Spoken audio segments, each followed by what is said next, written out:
Tom Hunt. Thank you, Madam Deputy Speaker. I was very pleased with the budget yesterday.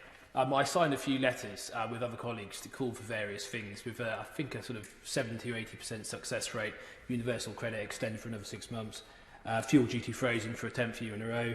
I called for beer duty to be cut. I don't think it was cut, but it was frozen, so and there's other support for hospitality, so that's very much welcome. We did hear a lot yesterday about levelling up and what it means for the north of England and the Midlands, but what I think we also saw yesterday was a demonstration from the government that when they talk about levelling up, they're not just talking about Midlands and the north of England, because when I think about my own constituency of Ipswich, that has pockets of real deprivation, what did we get yesterday?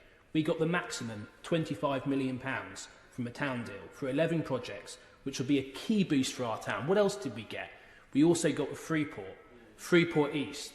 6,000 of my constituents are employed either directly or indirectly by the Port of Felixstowe. The success of that port matters for my constituency, and it matters for my constituents. When we look at the town deal and what it means in terms of skills and jobs, I mean, we look at the Health and Social Care Academy, which this town deal will fund, £2 to £3 million via the University of Suffolk. It will train the next generation of nurses and social care workers in our town. We're talking about the Maritime Skills Academy on the island side in Ipswich, where we have some of the world's most elegant yachts that are made in Ipswich, exported across the world, and will now, with this academy, be made and developed by craftsmen trained in Ipswich, from Ipswich. That is to be very much welcomed. There has been a bit of a sort of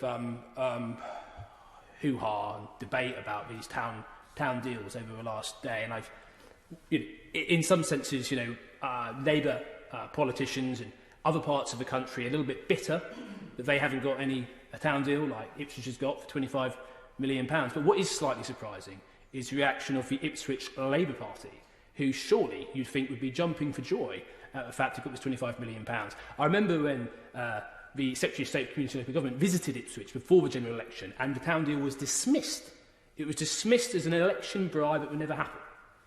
I'm glad to see the leader of Ipswich Borough Council has now changed his ways and welcomes it, but it's a shame that not all of his councillor colleagues do, and they continue, even after yesterday's news, to refer to it as a bribe and negative. Because the reality is, Madam Deputy Speaker, there are parts of the town that have long supported the Labour Party, but felt let down by the Labour Party. And I'm talking about areas such as Chantry and Gainsborough. And it was myself and my honourable friend for Central Suffolk and North Ipswich who actually fought for a town deal to include a project which would be entirely about investing in those communities, investing in the local shopping parades in Chantry and Gainsborough, investing in key community assets. This is a budget for the country, and it's also a budget for Ipswich, and it's to be welcomed. Thank you very much, Madam Deputy Speaker.